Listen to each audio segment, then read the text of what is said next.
And we continue at 2:05 in the afternoon on the John Phillips Show. Mr. Randy Wang's in Culver City. It seems like every day there's a new story about San Diego wanting to tax people even more. The latest, San Diego wants to tax all vacation homes and Airbnbs.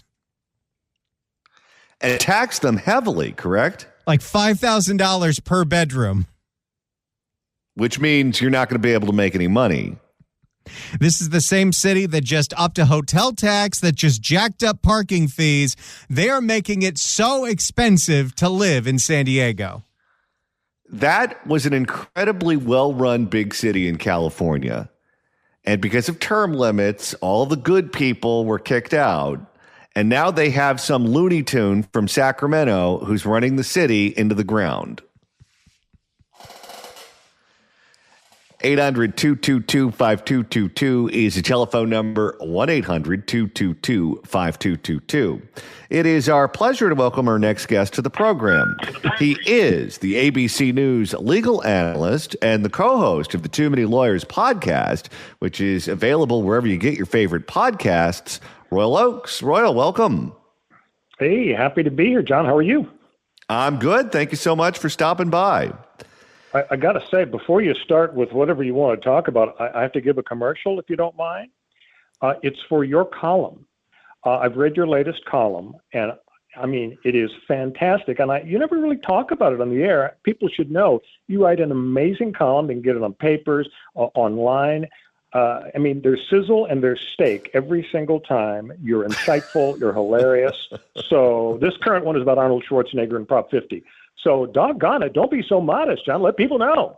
Well, thank you so much, Royal. I appreciate that. And we should at some point come up with an email list or something where we can just send it to people over at the radio station website. So maybe we'll do something like that sometime soon. Great idea.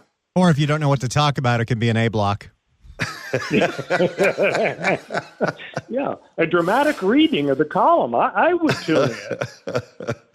All right. Well, let's start out with the big mayoral election in New York City, because it looks like the Big Apple is going to have a socialist mayor, because the DSA endorsed Mamdani says he believes that the government should own the means of production in the way that old-timey socialists believe in. It looks like the two candidates who are still in the race, the former governor, Andrew Cuomo, and Curtis Sliwa, who's a talk show host at our sister station, WABC, in New York, that neither one of them is going to drop out. And if that's the case, the vote will be split, and the socialist will be the mayor, and the government will own the means of production. He has specifically mentioned certain industries, including the grocery stores and healthcare. If the government is going to own the means of production and this guy actually wins the election and the people have signed on to it, legally speaking, what do you think is going to happen? Do you think he's going to use eminent domain and just take over the grocery stores? Do you think the city is going to buy their own and they're just going to undercut the existing grocery stores on price and try to put them out of business? What do you think is going to happen? And if you're the grocery industry right now, I'm sure you're talking to lawyers to try to figure out ways to protect yourself because the city is coming for you. It's a weird situation. Of course, there's an obvious solution. Gelson's and Ralph's should cut a check for $1 million to Curtis Sliwa to quit the race, throw in a new red beret. I mean, that, it could be competitive. If he were out of the race, Cuomo could beat him, but that ain't going to happen. So let's get to your question. They don't need eminent domain, which would be a weird application. It's not like you need to take grandma's house because we need to put in a train. Here's the deal. If he goes in with a massive program of government-owned groceries in New York City, what will happen is all the other grocery stores will get out of Dodge because they will be totally undercut. Nobody will buy, where they have to pay real money for groceries if they can just go down and get it for free. Now, his people claim, well, we're not going to take it over. We're just going to have a few in each borough to have really, really poor people get some help. And so maybe that'll happen. But the problem, John, is that the grocers probably have no legal recourse if they are driven out of business, because there just really aren't any legal angles. I mean, the government is allowed under our law to enter markets and compete with private enterprise, like the post office competes with FedEx, like public universities compete with Harvard. City-owned utilities compete with private utilities. So he's got a glide path to give people free stuff, which, of course, is why he's probably going to win, because people love free stuff. With politicians, it's always hard to tell if it's bar talk or if they really mean it. But this guy right now is trying to moderate his image because it looks like he's going to win the election, and he doesn't want to spook people right before they go and cast their ballots into voting for one of his opponents. But in the past, he has been very clear that he wants the government to own the means of production, meaning he doesn't believe in private factories. He doesn't believe in private farms. He doesn't believe in private industry. He wants the government to take over those industries and to be the employer. He doesn't believe in private business. We had a guy, and I mentioned this on the air before, a long time ago, who ran for governor here in California, Upton Sinclair. As a socialist, he ran as the Democratic nominee for governor, but he was a self-described socialist who believed that the government should own the means of production. And he ran for governor on the EPIC program, End Poverty in California. And he had a plan, had he been elected, on how he was going to go take over the farms in the Central Valley. He was going to take over the movie-making companies in Hollywood. He was going to take over the factories that were making equipment for the war. And the people who worked in those industries would then be employees of the state of California. That's what he said he was going to do. Whether or not that could actually happen, I don't know. I mean, if you're operating a factory and the government comes knocking on the door and they say, you don't own this anymore, we do. I mean, that doesn't seem legal to me, but that's what he said he was going to do. No, you're right. I mean, he's a socialist based on his past writings. He is, as you say, running toward the middle now, which is what people always do as the general election approaches. There is a difference between competing with private industry like groceries and driving them out as opposed to taking over a steel plant, which is a much tougher lift.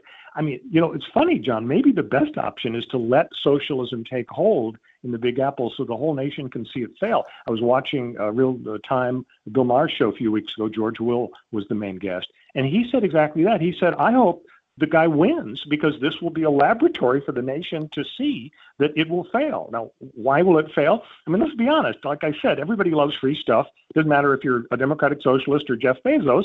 Free stuff is great. But the lesson of socialism across the last century or so, with scores of nations serving as political labs, is clear. You're going to get shortages, long lines and huge delays. You're going to get poor quality.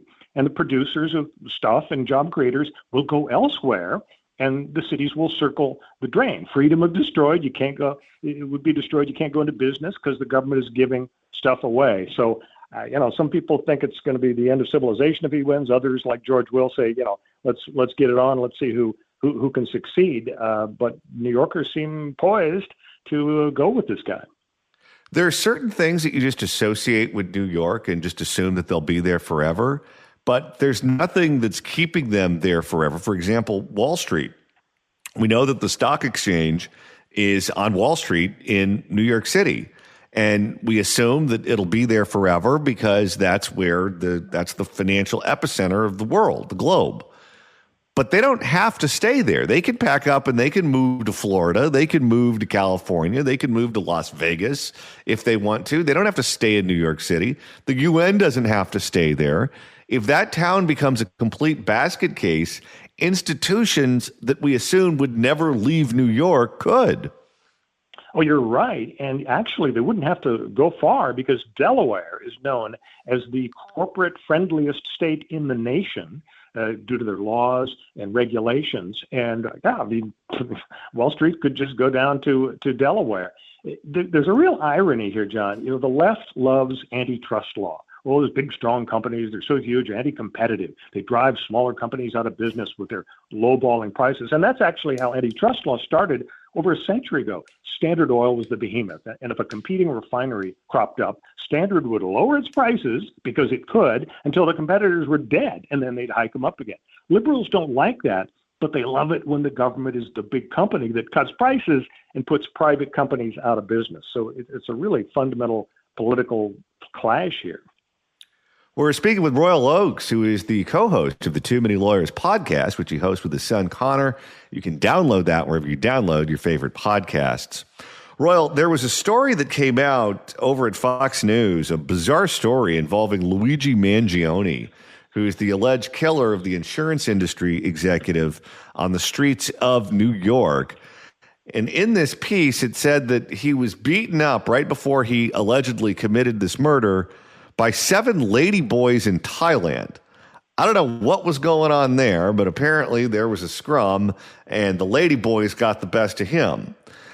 Given the makeup of the jury pool in New York City, given what we've seen in terms of the reaction to the assassination of Charlie Kirk, given the reaction that we've seen to the candidacy of the guy running for attorney general in Virginia, where he said he'd like to kill his Republican opponent and also kill the children because the children will grow up to be Republicans too.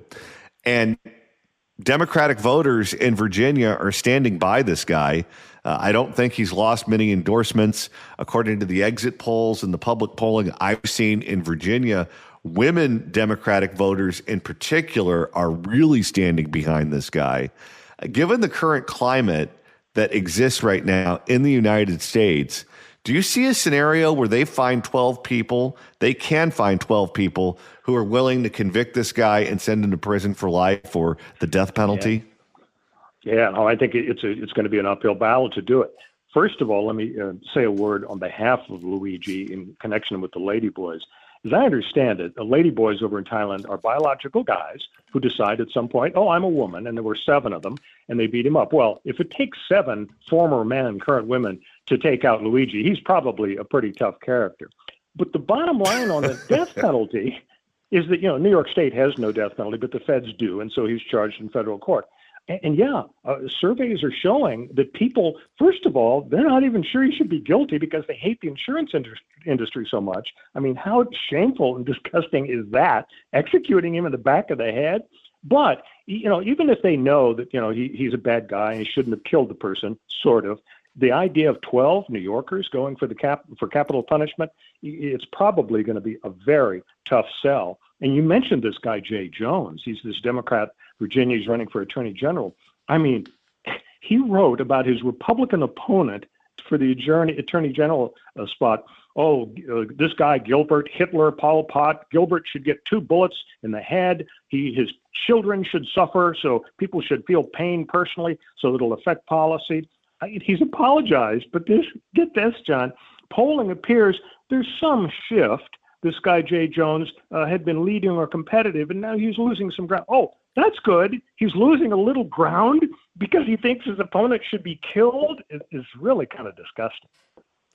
Yeah, and to go back to Mamdani in New York City, if that town is prepared to go into the ballot box and vote for that guy for mayor, I can't see how you can choose that candidate to lead your city and then say that Luigi Mangione is a bad guy and should go to prison forever. I just don't see how you get the same person to say yes to both of those things. Yeah, no, I think you're right. That's just New York City for you. Okay, Royal, let's talk about what happened in Washington, D.C., where one of 2 teenagers recently arrested for the savage assault of 2 men, including a former DOJ staffer named Big Balls, was already on probation after a light sentence by an Obama judge. And it seems like these stories repeat themselves over and over and over again, where violent thugs have already been involved with the system for prior crimes. Clearly, there are all kinds of red flags surrounding them, where we have every indication in the world that these guys are going to do bad things at some point in the future because that's what they've done in the past. And some judge allows them to have a second chance, a third chance, a fourth chance, a fifth chance.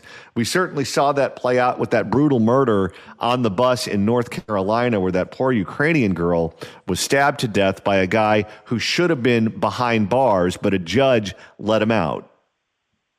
No, you're right. The whole thing is just so sad. Now, one small correction, John.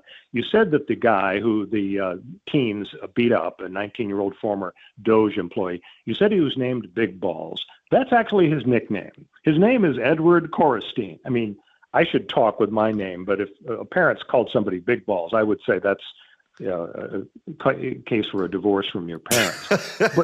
but here's the real sad part. You're right. These guys who beat him up were sentenced to probation only. I mean, and the judge's excuse is, well, juvenile justice, they were under 18. Our focus is on rehabilitation, not punishment. Really? So you just say you're sorry? And the horrible, fatal stabbing of the Ukrainian refugee, as you say, why was the guy allowed out? The problem is it's this carceral state debate. And if you're left of center, your attitude is, we lock people up to a higher degree per capita than any other country. That's terrible. Well, guess what? If you look at the stats, fewer than half of the crimes in America are ever solved. That means there are millions of victims whose perps are walking free. And to me, that means we don't need to cut the prison population or the police force by half. We need to double both of them. But that's the way a lot of people feel. I mean, what is more shameful than a society saying, well, money's tight right now, so we can't afford to maintain prisons, and they're overcrowded, so we'll just let some people out. I mean, you're not letting out the accountant from Midnight Run, Charles Grodin. Many are hardened, vicious criminals, but politics seeps into the criminal justice system, and the result is the regular folks just suffer. And in many of these cities, to have true public safety, to make it so that anyone, whether you're elderly, disabled, a mother with a child, whatever the case may be, where you can walk the streets and feel safe, or use a bus or use public transportation, whatever the case may be, everything has to work. You can't just have good laws. You have to have a police department that goes out and arrests the bad guy. And you can't just have a police department that arrests the bad guy. You need to have a judge and a jury that's willing to convict the person if they did it and sentence them appropriately. You need to have parole boards that don't let them out early. Everything needs to work. If one entity in this process drops the ball consistently, then you have chaos.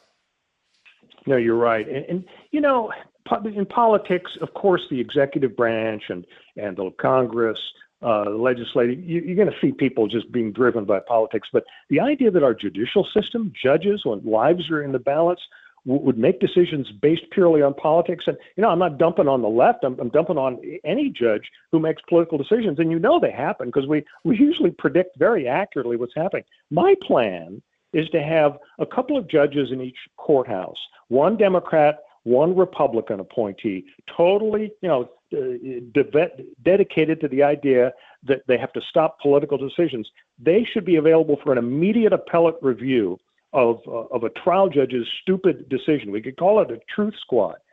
As for jurors, I've always believed we should have truth machines, polygraph machines in every courtroom. It hasn't caught on yet. But we have to do something about the fact that you can easily predict how judges are going to rule based on the party of the governor or the president who appointed them. That's just really bad news. I wonder if AI will eventually replace juries the same way that we're seeing technology replace umpires, or not replace them, but give you an accurate representation of what the actual call should have been. Yeah, there's going to be a lot of resistance. It's such a hallowed tradition. You have human beings, 12 regular folks. I mean, right now there's so much expert testimony and so many complex cases involving scientific issues, technology, pharmaceuticals, that we welcome the input of experts, but we don't trust them. We don't let them be the jurors, although some societies do that. So, yeah, I think we need to, certainly AI is just creeping in medical fields, for example, in radiology and pathology.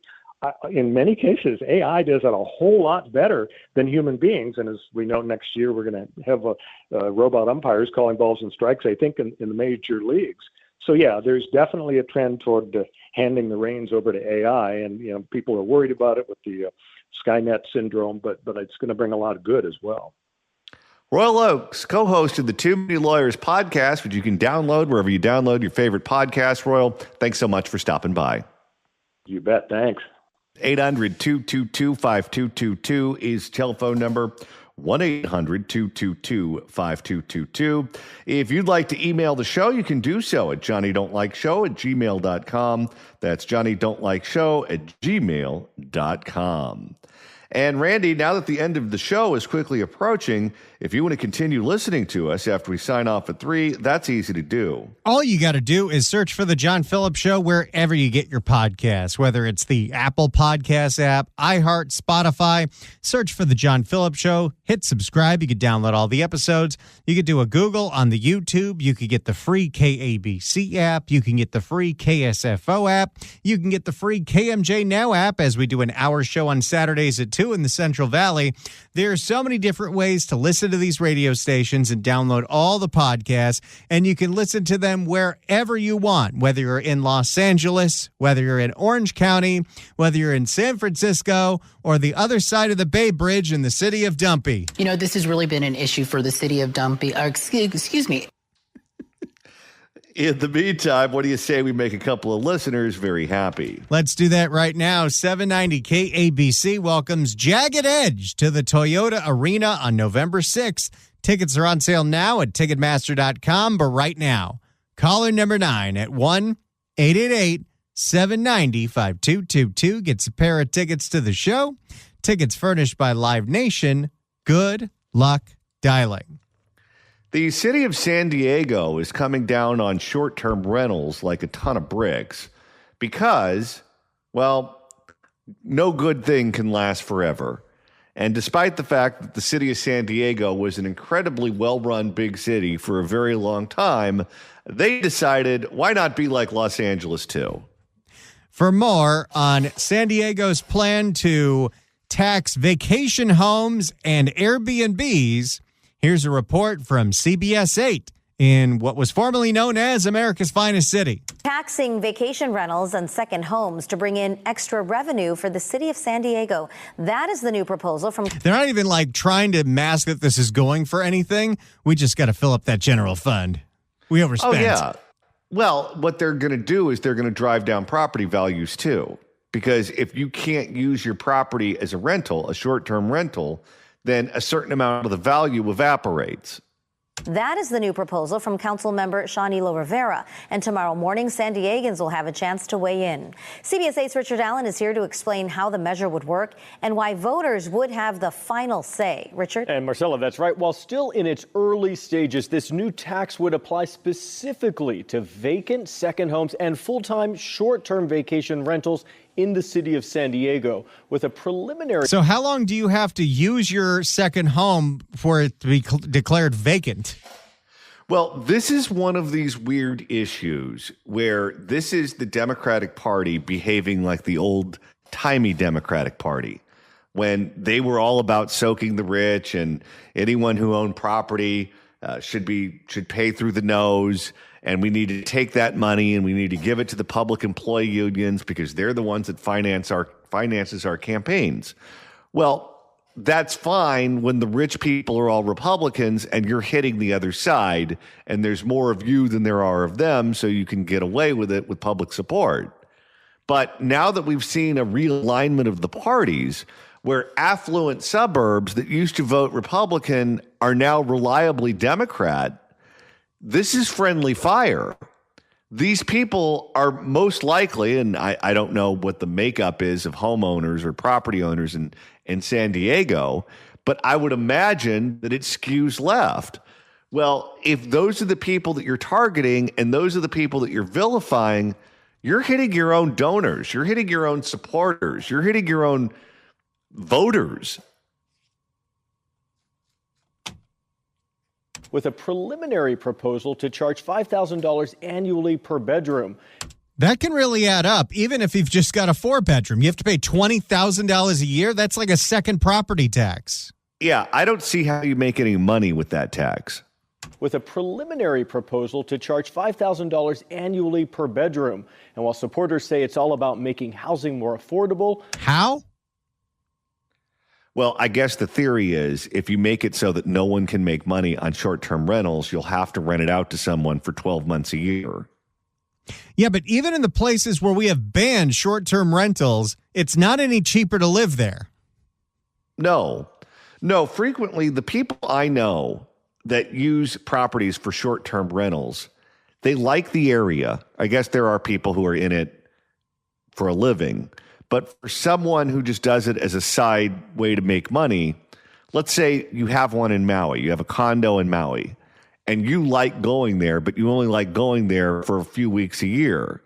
Well, the only way that you can justify owning a condo that you only use for 3 or 4 weeks a year is if you use it as a rental when you're not there.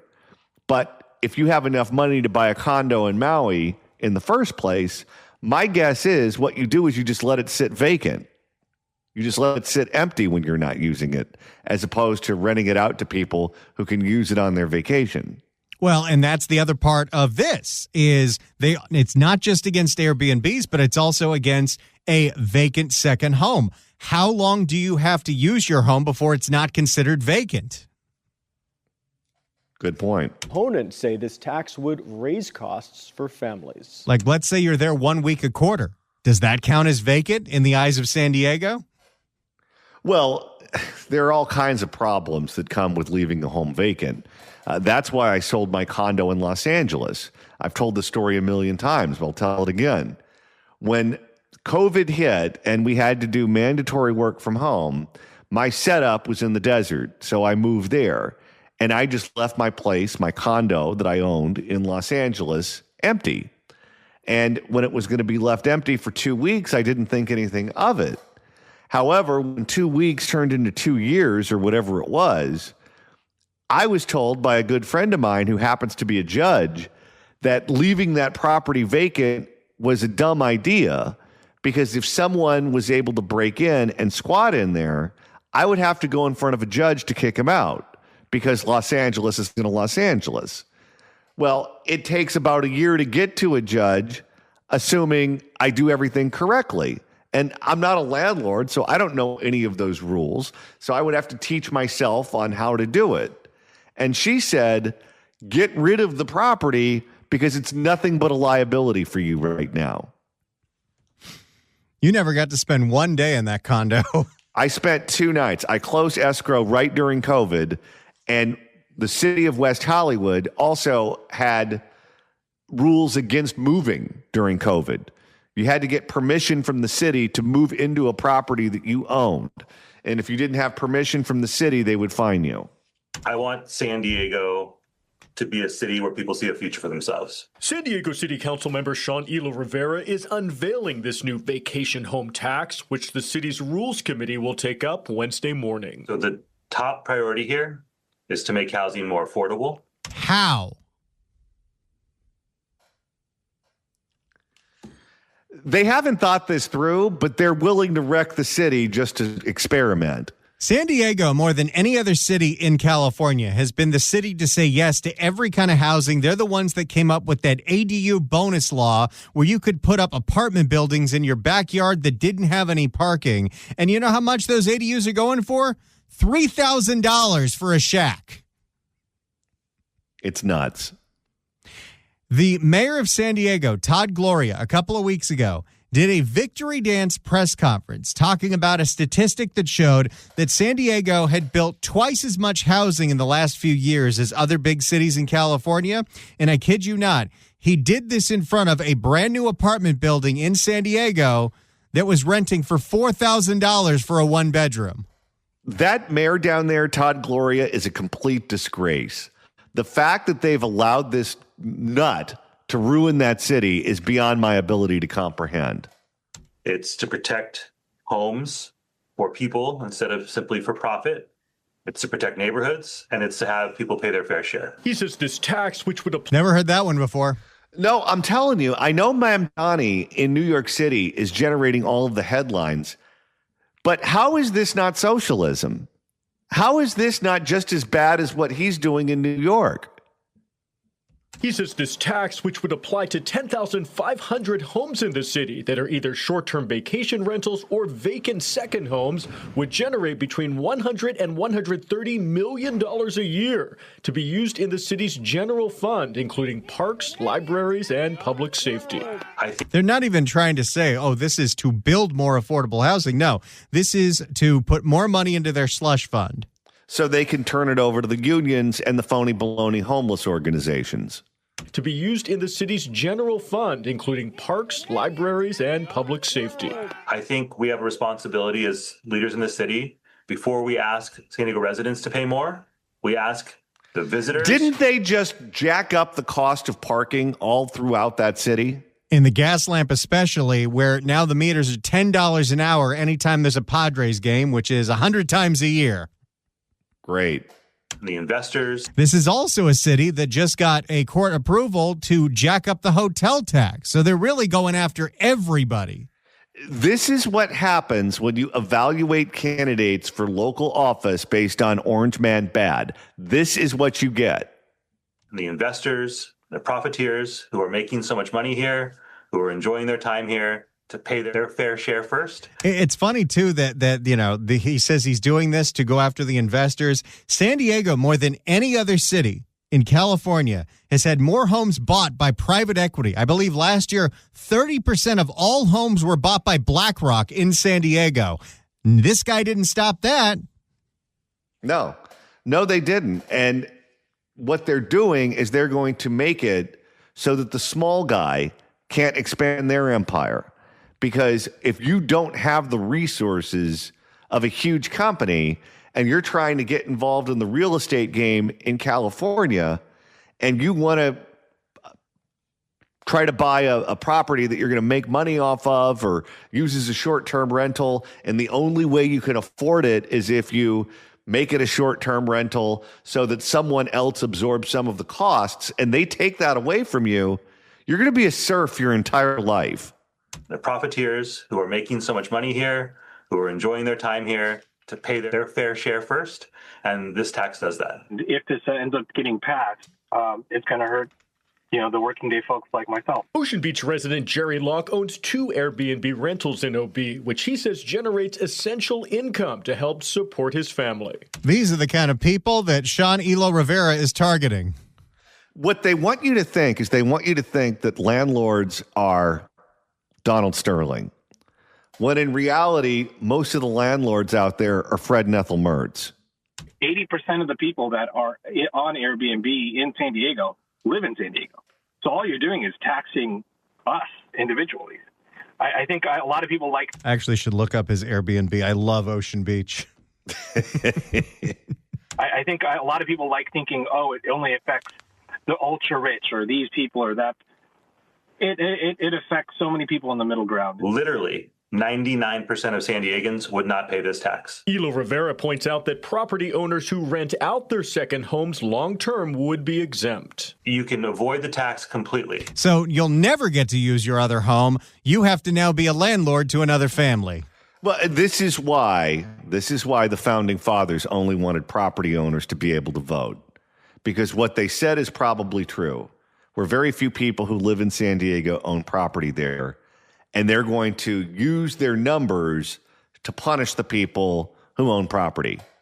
You can avoid the tax completely. In other words, you will pay $0 of this tax if all you do is rent your home on a full-time basis. This is the same thing that Mike Bonin in Los Angeles was trying to pass years ago. Remember the vacancy tax? Oh, yeah, he's another genius. Hamstringing the tourist industry is not the solution. Other opponents, like San Diegan Mike Fratelli, a member of the San Diego County Taxpayers Association, points out that this additional tax would likely be passed on to tourists. I think if we come down too hard on them, we'll lose tourist business. We're not that far from LA and OC, which are tourist powerhouses. The threat. Well, Orange County is. Well, and think about what Las Vegas is going through now. Las Vegas got too big for their britches. They started charging too much for rooms, too much for parking, too much for food, too much for booze, and the people stopped coming. What do you think is going to happen to San Diego next if all of these costs get passed down to the tourists? Powerhouses. The threat to this city is not tourists going away. It's San Diegans not being able to afford to live here anymore. And the city's Rules Committee will take up this proposal tomorrow morning beginning at 9 a.m. at City Hall, where the public will have a chance to weigh in as well, Marcella. Not that they care. No. All right, that's what's going on in San Diego. Socialism isn't just alive in New York City. It's here in California, too. 800-222-5222 is the telephone number, 1-800-222-5222. Let's go to Rob in Santa Clara. Rob, hello. John, Randy, thank you. Yeah, useful idiots are a perennial thing, aren't they? Just keep growing them, whether it's in government or you have all the people showing up to the protests, blaming the orange man and everybody, all the property owners. I mean, this is ridiculous. Down in San Diego, you're talking about, I mean, it's just like confiscation, trying to drive these small-time people out. And, of course, you guys took all my thunder because you said BlackRock and every other company that wants to join the 50,000, 100,000 million parcel club of pre-zoned real estate. They're trying to capture it all so they can police state the future, a bedroom inventory. It's really dastardly. They're trying to get all of us income earners just overtaxed so that, those of us might have a house or two to leave to our kids. They're trying to eliminate that as a status quo. They're trying to get people to buy into a new system. And it's disgusting. And it's totally unnecessary. And we can't hire another policeman, another road worker. All these things are exacerbated by Bidenomics, Newsonomics, gas taxes, cap and trade. And now your basis is, now when you try to raise money, that just creates more inflation. That creates more of an improbability that you're going to be able to afford a single insurance policy. And it's just the dumpster fire is out of control. We need good people. We don't need Prop 50 to pass because all these like-minded destroyers, millstone creators, are going to be in power in this state, and then they're going to try to infect that everywhere. And even Curtis Seale says you let Mondamis take over one metropolis, and every metropolis is going to get taken over by a Justice Democrat, and that's who we're fighting. These insane, radical, egalitarian Pied Pipers, and they need to be stopped because it's madness. It's not going to work. All right. Thank you for the call, sir. Let's go to Rick listening online in South Carolina. Rick, hello. Hey, John, Randy. Appreciate you taking my call here from across the country.